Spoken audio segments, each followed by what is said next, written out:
Ladies and gentlemen, welcome to Japan Station.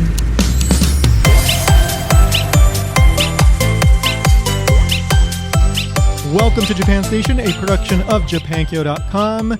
This is the show where we talk about all things Japan. I'm your host, content creator, and founder of Japankyo.com, Tony R. Vega. So today I have a special episode for you. This episode was originally recorded as an episode for a podcast that I created specifically for my patrons. So that's why you're going to hear the title, Welcome to Japanese Plus Alpha or something like that, because that's what the show was called. I'm not producing these shows anymore, but I produced 17 of them, I believe, and they are all available on the Patreon for the Plus Alpha tier. This is episode 2. I have already released episode 1. It's here on the Japan Station feed. You can scroll back and find it. Eventually, it was fairly recently, probably within the last 3 to 4 months, I think. So this episode is all about cats and the word cat in Japanese. In Japanese Plus Alpha, I dig into a certain aspect of the Japanese language and kind of try to go, really deep into it. And this is like almost 30 minutes of me talking about cat-related stuff, like linguistic cat-related stuff. I had actually not listened to this in basically since I released it, and I just listened to it right now, and I enjoyed it very much. I enjoyed my own episode. I was surprised. I researched this one quite a bit. So I think you're going to enjoy this. If you're into obscure trivia and language kind of stuff, there's plenty of information here for you.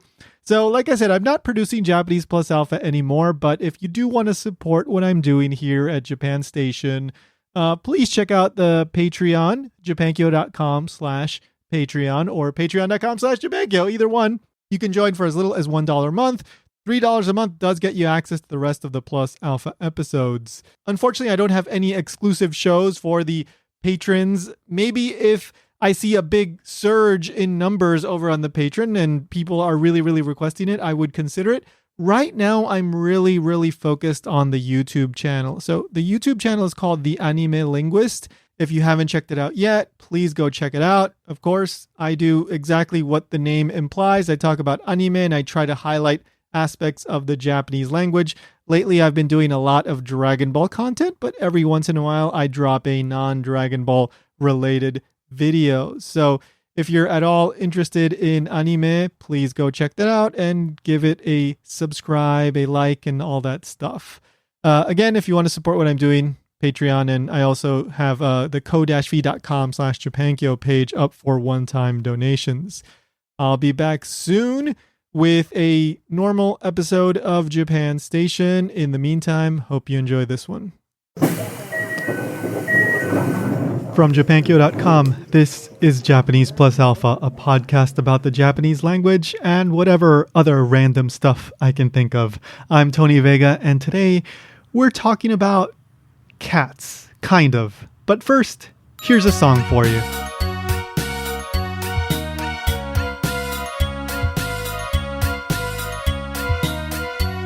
Neko Funjatta, Neko Funjatta, Neko Funzukechatta ra hikkaita, Neko hikkaita, Neko hikkaita, Neko bikkuri shitta hikkaita. Neko ne, tsume wo kire, yane wo orite, hige wo sora.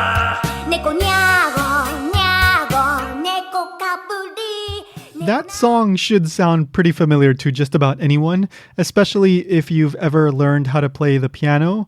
I think this is one of those very early beginner songs that pretty much anybody that ever takes a piano lesson ends up learning. So in English, apparently, I didn't know this until I began looking into this. It's called Flea Waltz. Okay, that's the name of the song. But when I started looking into it on Google, it took me to the Wikipedia page, which is labeled Flohwalzer, I think, or Flohwaltzer. That is German, and when you translate that back into English, that ends up being flea waltz, like flea as in that little thing that likes to suck blood and jump around. Interestingly enough, this song is kind of mysterious because we do not know who the composer is. So that is just an absolute mystery. The composer is unknown. I don't even think it's really known where exactly this song came from. Maybe Germany, because it seems like the original title was Flow Walter, but that is totally unclear, it seems, as far as I was able to tell. But what's for sure is that this is a song that is known pretty much all over the world, and depending on where you live and what language you speak, you may know it by a different name. For example, I just said this song in English is called Flea Waltz, but in the UK, it's actually known by a different name, Chopsticks, which is interesting because in the US, Chopsticks refers to a totally different song, which coincidentally is also one of those very easy to learn piano songs. So yeah, I don't know. But in Hungary, interestingly enough, this song is called Donkey March. All right. So that's actually what it translates to in English. But you're probably wondering what this song is called in Japan. In Japan, it's known as Neko Funjatta. So let's pick apart this title. Simply put, Neko Funjatta means I stepped on the cat. All right, Neko means cat. Funjatta is a somewhat, I guess you could say, modified past tense form of the verb humu. Humu means to step on or to put your foot on something. Hunda is the past tense. And then Funjatta is this modified version, which comes from the teshimatta form. Don't worry too much about this if you have no idea what I'm talking about. But that adds an extra layer of nuance. Basically, rather than just saying, I stepped on the cat, you're saying, I unfortunately stepped on the cat. I regrettably stepped on the cat. I made a mistake and I ended up stepping on the cat. All right. So that teshimatta, jatta adds that extra layer of meaning. And if you want to find out more about that, well, go check your textbooks. We're not going to talk about that today. So back to the point here. Neko Funjatta means I stepped on the cat. And the song is sung from the perspective of someone that has stepped on a cat, presumably their own cat. The song describes someone stepping on the cat, and then the cat reacts negatively. It scratches, it runs away, and the person, this hypothetical cat owner, I guess you would say, is feeling bad, and they're trying to lure the cat back, and they use some food, and they try to pet it, but the cat won't listen. It doesn't want to come back. And then this hypothetical cat owner just kind of gives up and says, the cat will come back eventually. I think they specifically say the cat will come back in like a day or two or something like that in the last line or two. So it's really interesting that what the US knows as flea waltz has nothing to do with fleas and all to do with cats in Japan. And I think unless you learned how to play the piano, many people in the US don't know that this song, even if they know the melody, they don't know that it's called Flea Waltz, right? But in Japan, I get the very strong impression that just about everyone knows that this song is called Neko Funjatta, and it's about a cat getting stepped on. By the way, I just want to insert this really quickly, but that version of the song Neko Funjatta that you heard is performed by a trio out of Kumamoto Prefecture called Ichigo Kurabu. They do children's shows and they produce children's music, and I found this version of the song on YouTube and I really enjoyed it, so I emailed them and asked them if I could use it, and they said yes. So thank you so much to Ichigo Kurabu. I will include a link to this video in the show notes.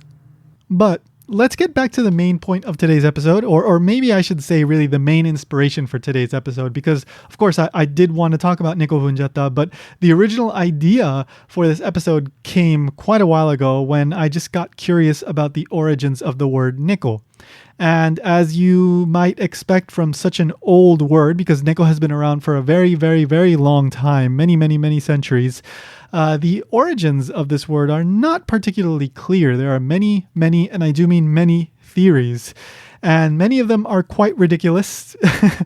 And they seem like they were pulled out of you-know-where by people that weren't using the most stringent ways of figuring these things out.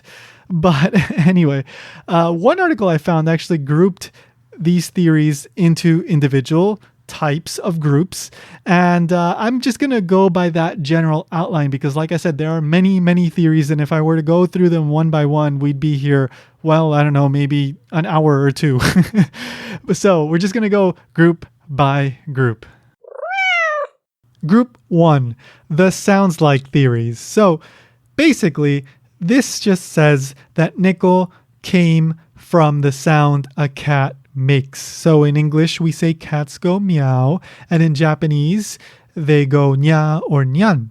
One piece of evidence that is offered to back this up is that if you go into the tale of Genji Monogatari, which is perhaps the most famous work of Japanese literature, it dates back to the 11th century, so the year 1000 something, right? This is a very, very famous book. And in one part of it, according to what I read, a cat meows. And the onomatopoeia used for a cat meowing is ne-u, ne-u. It's written using the hiragana for ne-u, ne-u. Interesting, right? And the theory says that neu became neuko, and then neuko became neko. Okay, right? This seems like it's clicking. But I found a couple places that said this really may not be the case. I found one article that goes into this very deeply, but it explains that there are many words in the tale of Genji that are written using the hiragana for u, but are actually pronounced n. So neu neu would actually be pronounced nin nin. And this happens in many other words, apparently. So neu neu is kind of up for debate. It's not a 100% sure thing, but there are people that say it's not neu neu, it's actually nin nin. But what about the ko part of neko? The basic idea here, and what I saw online, most theories seem to suggest this. Ko comes from the word for child in Japanese, ko. Now, often you hear the word kodomo used to refer to a child or children, but ko is also commonly used. And actually, ko is used in many female names too. So Yoko, Naoko, Sayoko, all these names end with ko, which basically means child. And ko can also be used in a more general sense to refer to just about anything. So if you have some random object on the table, somebody might say, konoko, sonoko, anoko, this thing, that thing over there. So the idea is that neko basically means a child, a thing, something that meows. Interestingly, one website described ko as a suffix used to express closeness with the thing that you're talking about, in this case, a cat. Now, it seems likely that there's a relationship there between this suffix that you're using to express closeness to the thing you're talking about and the word for child. You can see how child might eventually turn into that suffix, right? Now, is this the case? I can't say for sure, but it certainly seems plausible, especially when you consider that ko is being used as a kind of suffix in Japanese female names as well. And you do see ko used as a suffix in many other words in Japanese. So just something to consider. Now, let's think about this. In Japanese, there is another word for cat. It's very well known. It's nyanko. It's a very cute word. It's usually only used by children or people trying to sound cute. And basically, it means the same thing as what this theory says. Nyan is an onomatopoeia for meow, right? The sound a cat makes. Ko, again, child, thing. So what we're left with is a word that means a thing, a child that meows, right? And that is the idea of this sounds like theory, right? Neko somehow came from a word that originally came from the sound a cat makes. Whether that's neuko, I don't know. Whether that's nyako or something along those lines, we may never know. But the idea is that whenever cats showed up in Japan, the first man or woman that encountered a cat said, I'm going to name you after that sound you make. And eventually we ended up with Neko. Is this conclusive? By no means, no. Is it the last theory that we're going to discuss? Oh, no, it isn't. So let's keep on going. Group 2, the looks like theories. So basically here I'm going to highlight two theories. Number 1, Neko comes from nyoko, Nyoko is not an actual word, but the theory is that at some point it was a word, and Nyoko is written using two kanji. The first kanji basically means similar or like.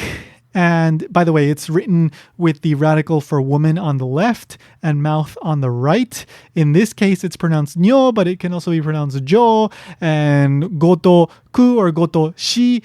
Anyway, I'm not going to get into that. But in this context, it's being used to indicate something similar to or like something else. And then the second kanji in nyoko, ko, means tiger. It's the kanji for tiger. So I think you get where I'm going, right? The word means looks like a tiger, similar to a tiger, and cats look like tigers. So yeah, it makes sense, but no. This seems to have just been pulled out of somebody's, as far as I can tell. So totally not a believable theory. Interesting, but no. So, second theory. Neko traces its origins back to this legendary creature in Japanese folklore called a nue.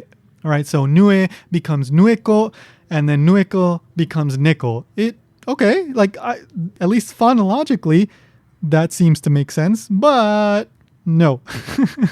So what the heck is a nue? I didn't know what a nue is until I did the research for this, but apparently it's this legendary creature from Japanese folklore that has the head of a monkey, the body of a tanuki, a quote-unquote raccoon dog, a snake for a tail, and the legs of a tiger. Aha, right? So there we go. We have the tiger. So apparently this chimera-ish creature is what a cat resembles, and therefore they thought, oh, we should call this creature a nue-ko, and then it eventually became a neko.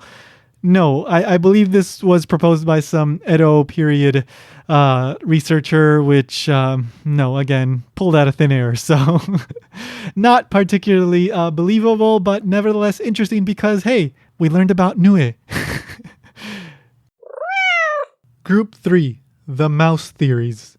So here we have a bunch of theories that say the ne in neko comes from the word for mouse in Japanese. Now, in daily parlance, in daily conversation, you would use the word nezumi.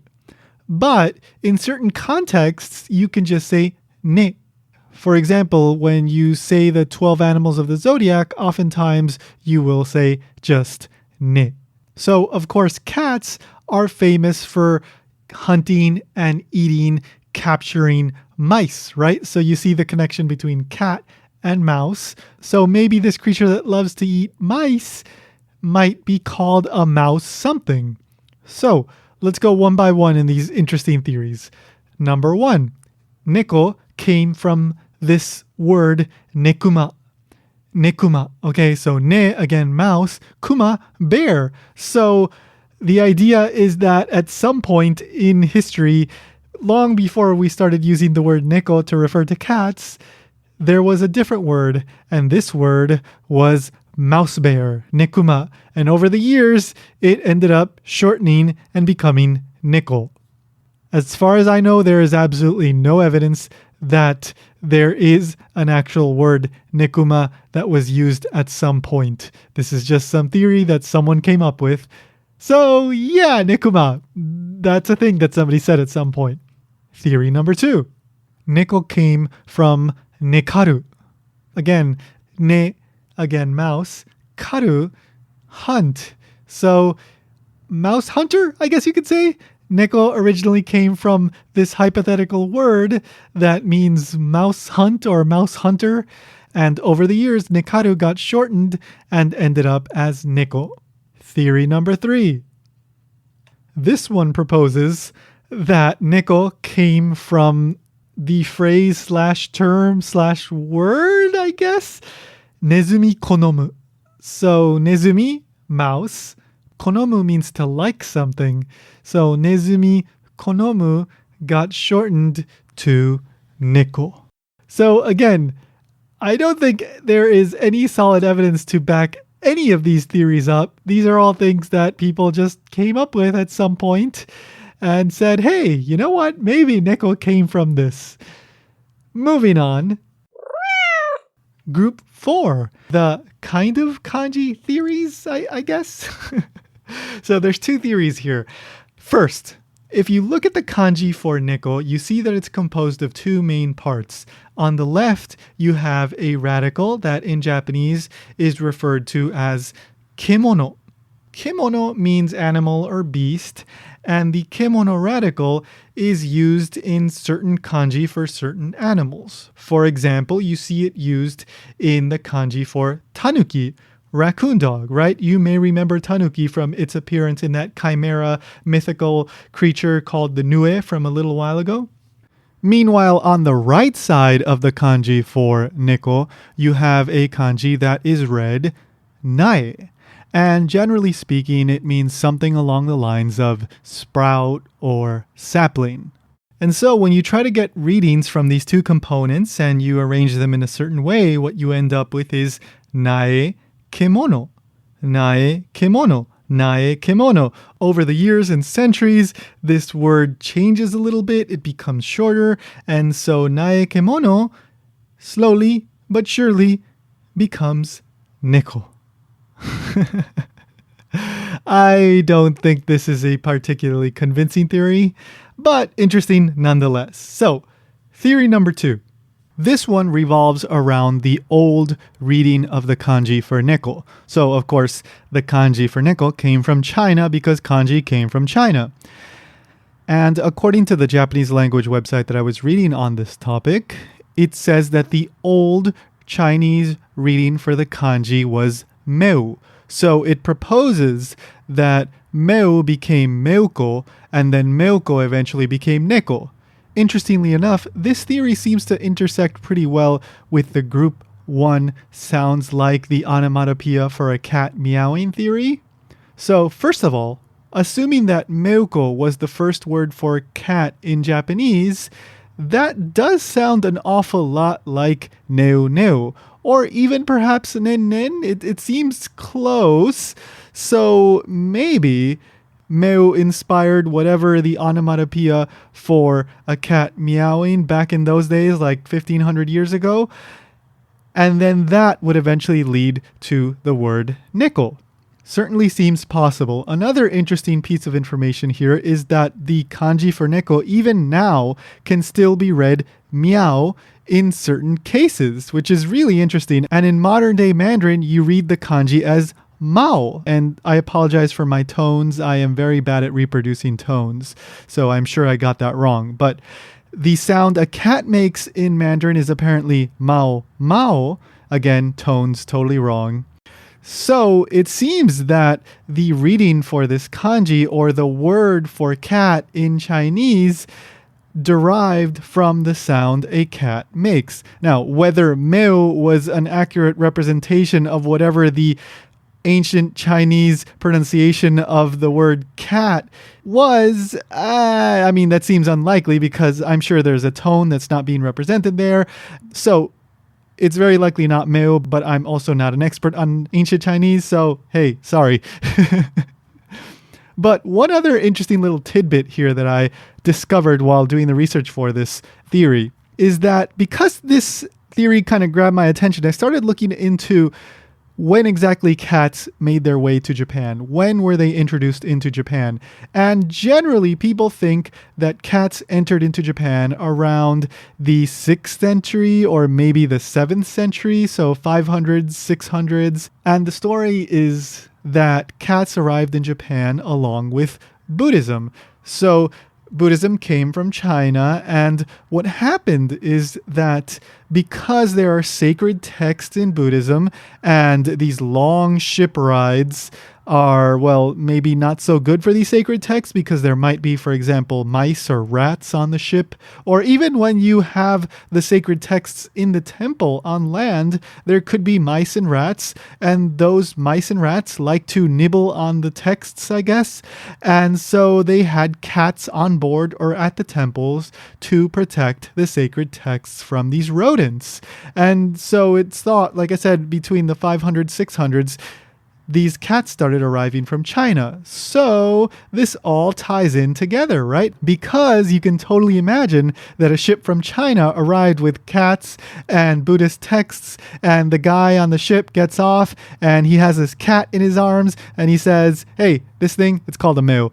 And then from there, it just goes on and on and on and on, and we end up with Neko. This is a very intriguing theory, and it's one that I'm pretty partial towards, but we're not done yet, so let's not jump to any conclusions.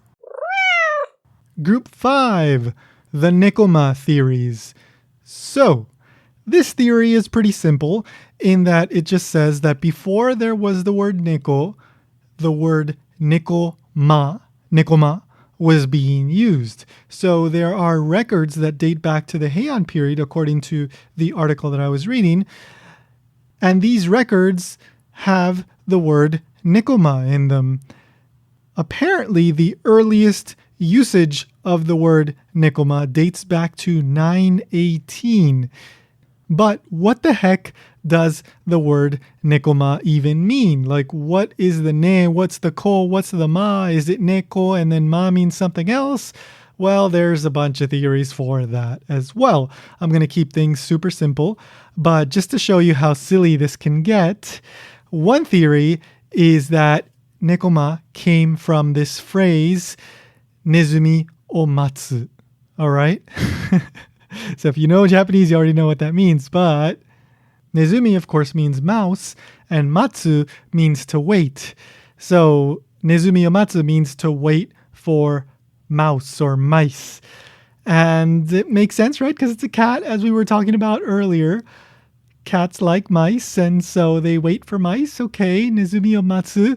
Somehow that ends up becoming nekoma. They take the ne from nezumi. The ko is written using the kanji for child, and then the ma is taken from matsu, which means wait, and then neko ma eventually becomes neko.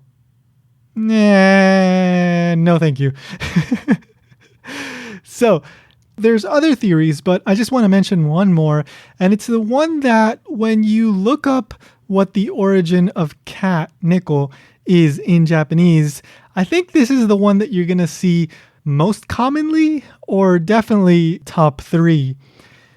Nekoma came from ne as in to sleep, like neru is to sleep, right? But you just take that ne, neru, neko, ne, nekoma. Okay, so ne, sleep, ko, child, and then ma is an alternate reading of a kanji meaning beast.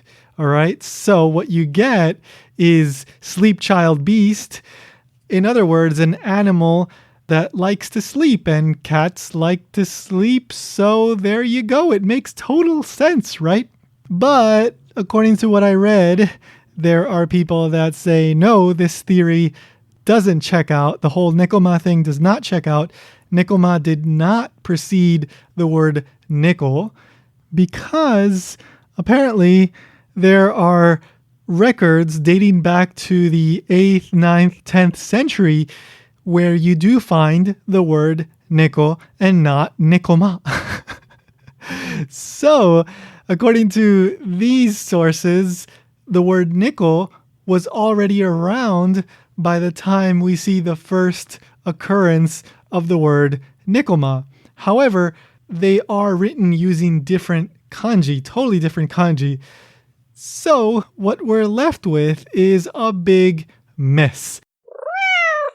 So we have all these theories. What the heck do I think? Well, first of all, I think that we're never going to know the true etymology, or rather, we're never going to know every single aspect of the etymology of Neko, right? We're never going to be able to pinpoint that exact moment when the first word for cat entered into the Japanese lexicon, and then how that word evolved at every single step until it became Neko. So personally, I find the idea that Neko traces its origins to the Chinese word for cat because Mao or Meu or whatever the ancient Chinese pronunciation of cat is, it's actually not all that dissimilar from Neko, and the Chinese word for the sound a cat makes is mao mao, right? So mao seems to be based on the onomatopoeia for a cat meowing. So that actually ties back into the whole pronunciation theories, right? The ne has something to do with the sound a cat makes. So I like the way that theory ties everything together. But again, we're never going to know for sure, so oh well. At least we learned a whole bunch of stuff. This episode took a whole lot longer than I thought it would to record and research and all this stuff. But I hope you learned something, right? There's a whole bunch of random trivia and Japanese little tidbits in the whole episode sprinkled all throughout. So we went from a piano song all the way to cats from China protecting Buddhist texts. That is a good episode of Japanese Plus Alpha, if I say so myself. So hope you enjoyed it, and see you next time on Japanese Plus Alpha. 猫飛んじゃった猫飛んじゃった猫すっ飛んじゃってもう見えない猫くんバイバイ猫くんバイバイ猫明日の朝降りといで